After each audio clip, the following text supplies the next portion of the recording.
Hello everyone. आप सभी लोगों को सेकेंड क्लासेस में स्वागत है। मैं संतन कुमार चौधरी। मैं आज आप लोगों को क्लास 10th का चैप्टर नंबर 2 जो कि आज मेरा लेक्चर 2 है।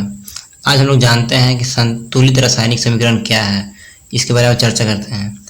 तो हम लोग सब जानते हैं क्या होता है संतुलित रासायनिक समीकरण क्या होता है। तो इसको पहले डिफिनेशन जान लेते क्या होता है। ऐसी रासायनिक समीकरण जिनका दोनों पक्षों बाईं तथा दाईं ओर में प्रत्येक तत्व के परमाणुओं की संख्या समान हो उससे संतुलित रासायनिक समीकरण कहते हैं। चलिए, ये तो सिंपल सी परिभाषा लिख दिया गया है, इसको समझेंगे अपने भाषा में। क्या दिया गया है? ऐसी रासायनिक समीकरण जिनका दोनों पक्षों मतलब क्या होता है, बाईं तथा दाईं ओर में प्रत्येक तत्व परमाणुओं की संख्या समान हो उसे संतुलित रासायनिक समीकरण कहते हैं। इसको एग्जाम्पल के द्वारा समझते हैं। इसमें एग्जाम्पल पहले से लिखा हुआ क्या है कि Fe प्लस H2O क्या बनेगा, Fe3O4 प्लस H2। ये आपका क्या है, बाईं ओर है। ये क्या आपका है, बाईं ओर। क्या है, बाईं ओर। अब ये क्या है, दाईं ओर। तो क्या बोल रहा है इसमें कि बाईं तथा दाईं ओर में प्रत्येक तत्व के परमाणुओं की संख्या, इधर परमाणु संख्या और इधर परमाणु संख्या क्या होना चाहिए, समान होना चाहिए। तब क्या कहलाता है, संतुलित रासायनिक समीकरण कहलाता है। तो देखिए यहाँ पर क्या है, Fe यहाँ आपके पास 1 है, यहाँ पे 3 है, यहाँ पे H2 के 2 गो, यहाँ पे 2 गो। यहाँ तो हाइड्रोजन बराबर है लेकिन ये जो आयरन है बराबर नहीं है। ऑक्सीजन यहाँ पर 1 गो है, यहाँ 4 गो है। तो इसको जानते हैं संतुलित कैसे करते हैं इसे। अभी केवल संतुलित रासायनिक समीकरण जानेंगे और इसको कैसे संतुलित किया जाता है उसको इसी वीडियो में जानेंगे।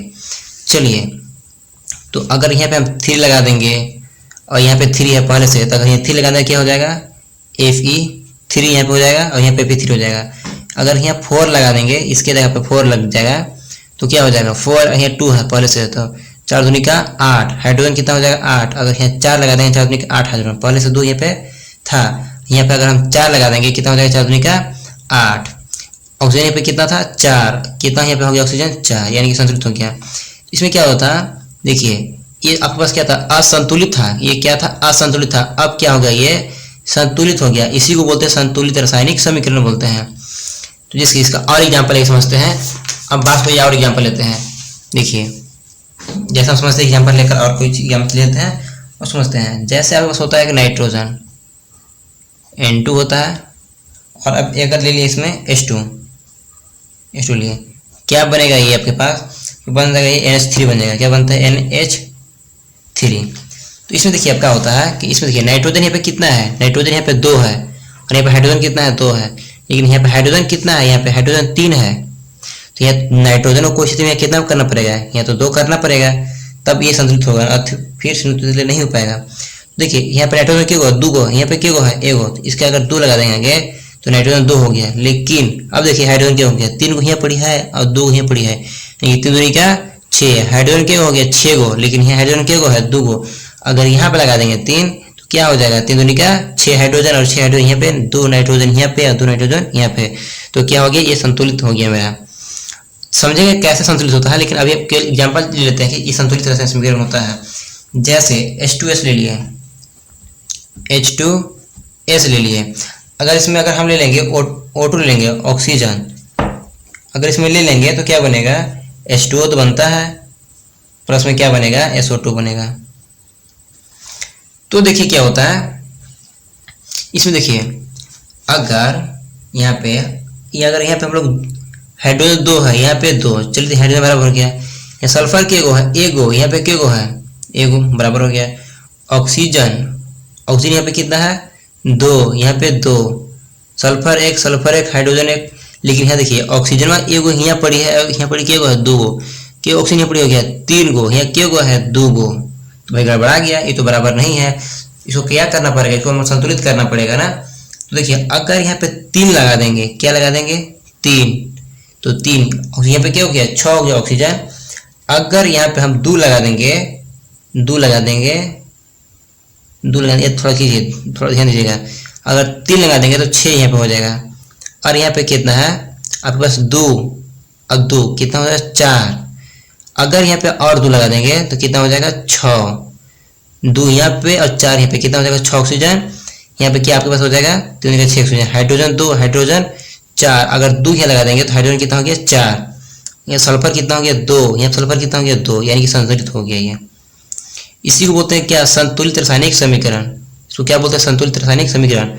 अगर हम एक और लेते हैं एग्जाम्पल, मैग्नीशियम प्लस ऑक्सीजन, तो क्या बनता है MgO बनता है, ये बनता है आपके पास। तो मैग्नीशियम में कितना है, एगो है, तो यहाँ पे एगो है।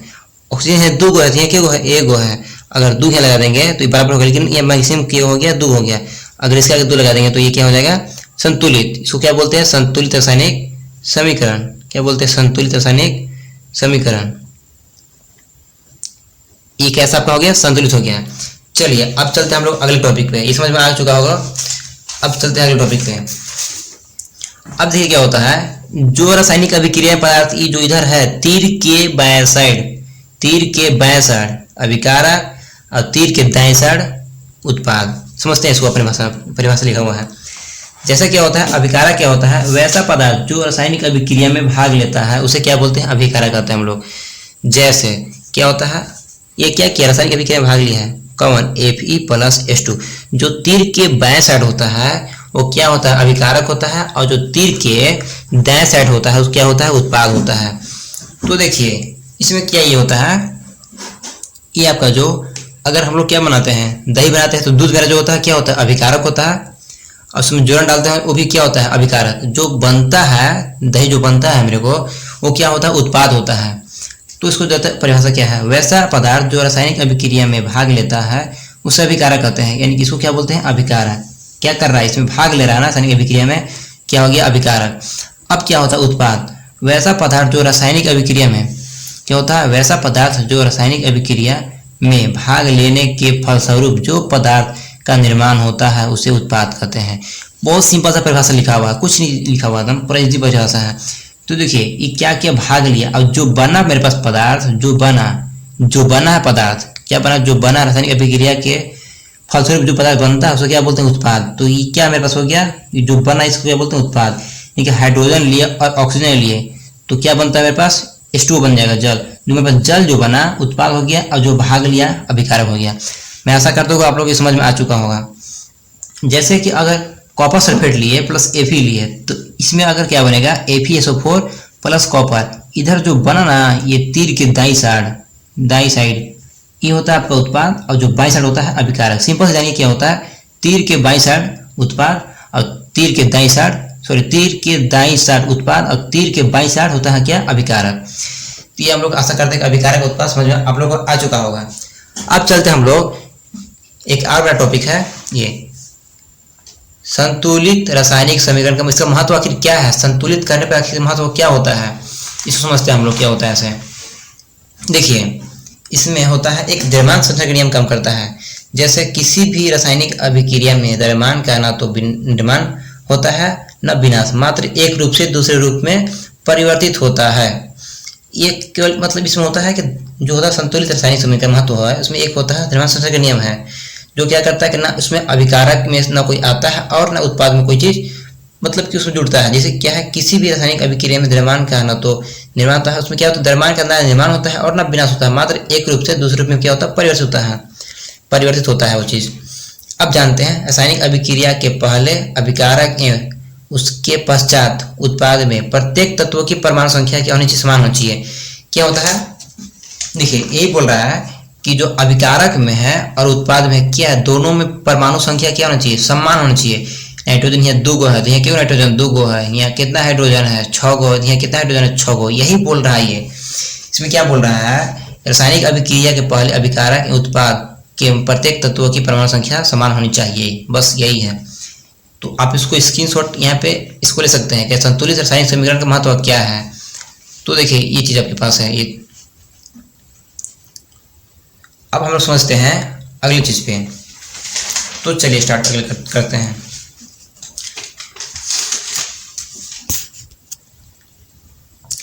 अब हम समझेंगे रासायनिक समीकरण को चरणबद्ध संतुलित करना, यानी कि क्रमबद्ध तरीके से क्या करना है, संतुलित करना सीखेंगे हम लोग आज इसको कि हम लोग संतुलित कैसे करते हैं।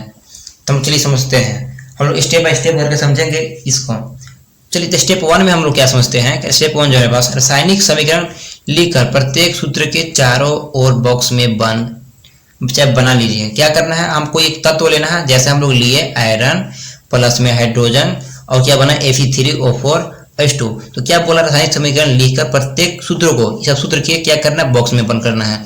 चलिए अब इसमें क्या करता है, संतुलित करते समय बॉक्स के अंदर कुछ भी परिवर्तन नहीं करना है। यानी कि अगर ये चीज दिया है इसमें अंदर कुछ भी नहीं लिखना है, जो भी लिखना है इसके क्या करना है, बाहर लिखना है, इसके बाहर लिखना है, इसके बाहर लिखना है, इसके बाहर, किसी के अंदर नहीं लिखना है। चलिए यहाँ तक समझ में आ चुका है। अब चलते हैं स्टेप 2 पे। स्टेप 2 क्या है, समीकरण में उपस्थित विभिन्न तत्वों के परमाणुओं की संख्या नोट कीजिए। यानी कि इसमें जो तत्व भाग लिया है, जो भाग लिया है, इसमें तत्व कौन कौन सा भाग लिया है, इसमें आयरन लिया है, हाइड्रोजन लिया है, ऑक्सीजन लिया है। यानी कि लोहा लिया है, हाइड्रोजन लिया है और क्या लिया है, ऑक्सीजन। 3 तत्व भाग लिया है ना। तो यही बोल रहा है कि समीकरण में उपस्थित विभिन्न तत्वों की परमाणु संख्या को नोट कीजिए। तो हम लोग क्या लिखेंगे यहाँ पर, जैसे कि यहाँ पे देखो हम लिखते हैं तत्व, यहाँ क्या लिखेंगे तत्व, और यहाँ LHS यानी कि लेफ्ट हैंड जो अभिकारक है उसको लिख लेंगे इधर, और जो उत्पाद बना इधर उसको लिख लेंगे। तो हमारे पास क्या है, आयरन इधर केगो था, इधर आयरन मेरे पास एगो था, इधर केगो आयरन। देखिए यहाँ पे आयरन एगो है ना, तो एगो यहाँ पे आयरन हम लोग लिख देंगे। यहाँ पे हम लोग एक आयरन लिखेंगे, एक आयरन। और जो ये बना हमारे पास RHS में जो बना था, यहाँ केगो 3 गो था, हाइड्रोजन यहाँ पर 2 गो है, यहाँ पे 2 गो है, ऑक्सीजन एगो है, यहाँ पे ऑक्सीजन 4 गो है, उत्पाद में 4 गो है। तो हम लोग इसको संतुलित करना, बराबर करना है ना। चलिए स्टेप 3 में क्या बोल रहा है, स्टेप 3 में क्या बोल रहा है कि सबसे अधिक परमाणुओं वाले तत्व को अभिकारक या उत्पाद की साइड अनुचित गुणांक लगाकर संतुलित कीजिए। जो सबसे बड़ा इसमें है संख्या में, मतलब कि उसमें जो जुड़ा हुआ संख्या, जैसे कि यहाँ पे कितना है, ये बॉक्स में सबसे अधिक है ना। तो ये बोला सबसे अधिक परमाणु वाले तत्व अभिकारक या उत्पाद की साइड अनुचित गुणांक का लगाइए। जैसे यहाँ पे कोई संख्या है, तो यहाँ पे देखिए यहाँ पे क्या है, इसमें ना आयरन यहाँ पे 3 गो, यहाँ पे ऑक्सीजन कितना है 4 गो। यानी कि हमको तो अब आगे करना पड़ेगा। तो अब स्टेप 4 से हम लोग देखते हैं। स्टेप क्या है 4 में, सभी तत्वों के परमाणुओं की चरण 3 की भांति संतुलित करेंगे। यानी कि 3 के भांति इसको हम काम करेंगे। 3 में क्या बोला उसके अनुसार हम लोग इसमें काम करेंगे। तो क्या बोलता है, सभी तत्वों के परमाणुओं की संख्या अभिक्रिया के दोनों ओर समान होनी चाहिए। इधर भी होना चाहिए समान और इधर भी होना चाहिए समान। यहाँ पे देखिए ऑक्सीजन की पड़ी के गो है, 4 गो। पहले यहाँ पे देखिए यहाँ ऑक्सीजन कितना था पहले से, यहाँ पे देखिए 1 मिनट, यहाँ ऑक्सीजन के गो है 2 गो, यहाँ के गो है 4 गो, यानी कि के गो चाहिए पड़ी 2 और चाहिए ना। यहाँ आयरन के गो है 1 गो, यहाँ कितना चाहिए 3 गो है, तो यहाँ कितना चाहिए 3 यहाँ चाहिए। अगर यहाँ पे हम लोग 3 लगा देंगे, यहाँ पे हम लोग 3 लगाएंगे, तो यहाँ आयरन के हो गया 3 गो पहले था, यहाँ 3 गो हो गया बराबर। यहाँ के गो ऑक्सीजन था, यहाँ पे ऑक्सीजन यहाँ पे बस 4 था, यहाँ पे कितना हाइड्रोजन है यहाँ पड़ी। अगर यहाँ पे 4 लगा देंगे तो क्या हो जाएगा, ऑक्सीजन भी 4 हो गया और हाइड्रोजन की यहाँ पड़ी 8 हो गया। लेकिन यहाँ पे हाइड्रोजन की यहाँ पड़ी है 2 गो। अगर 4 यहाँ लगा देंगे तो हाइड्रोजन 8 हो जाएगा और यहाँ पे हाइड्रोजन 8। अगर यहाँ 4 लगा देंगे, ये 4 पहले से था, 4 क्या हो गया, ऑक्सीजन बराबर हो गया, यहाँ ऑक्सीजन 4 हो गया। आयरन 3 हो गया तो आयरन भी यहाँ पे 3 हो गया। तो क्या बोल रहा है, सभी तत्वों के परमाणुओं की संख्या अभिक्रिया के दोनों ओर समान है। अब क्या हो गया, दोनों ओर क्या हो गया, तत्वों के परमाणु संख्या क्या हो गया, समान हो चुका है। अब चलते हैं हम लोग अगले स्टेप पे, स्टेप 5 पे चलते हैं हम लोग। इसमें क्या लिखा हुआ है स्टेप 5 में कि अभिकारकों एवं उत्पादों की भांति अवस्था लिखना। यानी कि हम लोग जो ठोस है उसको कैसे लिखेंगे, द्रव है उसको कैसे लिखेंगे, गैस है जो गैसीय अवस्था उसको कैसे लिखेंगे, जो जलीय अवस्था उसको कैसे लिखेंगे। अगर कोई ठोस होता है यानी कि कोई ठोस पदार्थ है उसको क्या लिखेंगे, सॉलिड, S लिखेंगे। क्या लिखते हैं उसको, S लिखते हैं, सॉलिड। अगर द्रव है, द्रव यानी कि उसको क्या बोलते हैं, लिक्विड, जो लिक्विड में उसको L से लिखेंगे। और जो गैसीय अवस्था है, जो गैसीय अवस्था उसको क्या लिखते हैं, G से संकेत करते हैं। और कोई जलीय अवस्था यानी कि इक्वा है उसको, तो उसको ऐसे लिखते हैं। जैसे कि हम लोग लिखते हैं, जैसे हम कोई धातु लेते हैं, यानी कि हम ले लिए क्या, मैग्नीशियम। ये में बस क्या है, एक सॉलिड स्टेट में ये पाया जाता है। क्या पाया जाता है, सॉलिड, यानी कि ये ठोस अवस्था में होता है। ये अवस्था को क्या करता है, अवस्था को मतलब दर्शाता है कि कौन सा अवस्था में है। जैसे बस क्या होता है, जल, क्या होता है, जल, H2O होता है ना, ये बस क्या है, जल। इसको क्या होता है, इसमें लिक्विड होता है, लिक्विड होता है। अब कोई विलयन होता है, क्या होता है, गैसीय विलयन। जैसे वो गैसीय अवस्था होता है, यानी कि हाइड्रोजन, हाइड्रोजन क्या है, एक गैस है। क्लोरीन क्या है, एक गैस है। ये सब अन्य गैस हैं। और देखिए एक होता है जली विलयन, यानी कि जो मेरा ग्लूकोज भी होता है जैसे C6H12O6 क्या है, ये जली विलयन है। हम लोग जब ये भोजन मतलब खाते हैं, जब ग्रहण करते हैं और ऑक्सीजन जब आता है तो उसमें क्या होता है, ये जलीय होता है। और इसके साथ जो एक और मिलता था पदार्थ क्या मिलता था, O2 ऑक्सीजन, ये भी क्या होता है, ये कभी जलीय विलयन होता था। जलीय मतलब असम होता था ये, इसमें जो बनता था आगे आगे 30 में बनता था, तो जो इसमें क्या है इक्वा है, ये भी इक्वा है, इसमें जलीय अवस्था में है। स्टेप 6 देखते हैं हम लोग क्या बोलता है। स्टेप 6 में कुछ अवस्थाएं, कुछ आवश्यक परिस्थितियों में जैसे ताप, दाब या उत्प्रेरक आदि को भी तीर के निशान के ऊपर या नीचे लिखा जाता था। यानी कि हम लोग क्या करते हैं, जब अवस्था में बदलते हैं तो उसमें क्या दिए हैं, ताप दिए हैं कि दाब दिए हैं कि उसमें कुछ भी दिए हैं, तो जैसे कि CaCO3 होता है, यह कौन सॉलिड स्टेट में होता है। इसमें अगर उष्मा देते हैं तो इसको क्या करते हैं, तीर के ऊपर लिखते हैं, सिंबल के साथ लिख देते हैं, सिंबल के साथ। ये क्या दिए हैं, उष्मा दिए हैं। उष्मा दिए तो क्या टूटा, CaO में टूटा प्लस में CO2 टूटता है ये, यानी कि क्या दिए, उष्मा दिए, इसमें उष्मा का डायरेक्ट संकेत हो गया है। जैसे ताप, दाब या उत्प्रेरक आदि को भी तीर के नीचे या ऊपर लिखा जाता है। जैसे CO एक गैस है, इसमें क्या करते हैं, प्लस में क्या है 2H2 है, तो इसमें क्या किया कि 340 एटमॉस्फेरिक जो है हम लोग दाब लगाए हैं, तो क्या बनता है CH3 और OH, ये क्या बनता है, गैस होता है। यानी कि सॉरी गैस नहीं होता, ये द्रव होता है। क्या होता है, द्रव होता है, यानी कि लिक्विड फॉर्म में ये होता है। तो इसमें क्या लास्ट पॉइंट क्या है कि समीकरण में दोनों ओर के तत्वों के परमाणुओं की संख्या बराबर है, अतः यह समीकरण क्या है, संतुलित है। देखिए 6 पॉइंट जो है आप लोग एक बार समझिए क्या होता है। कुछ आवश्यक परिस्थिति में, कुछ मतलब ऐसा परिस्थिति आता है तब उसमें काम करता है। ताप, दाब या उत्प्रेरक आदि को भी तीर के निशान के ऊपर या नीचे लिखा जाता है। इसको ऊपर भी लिख सकते हैं चाहे नीचे भी लिख सकते हैं। इसमें क्या दिए, इसमें ताप दिए हैं, कितना दिए हैं, इसमें ताप देंगे तो क्या बनेगा, CaO बनता है और CO2 होता है, ये हम लोग समझेंगे।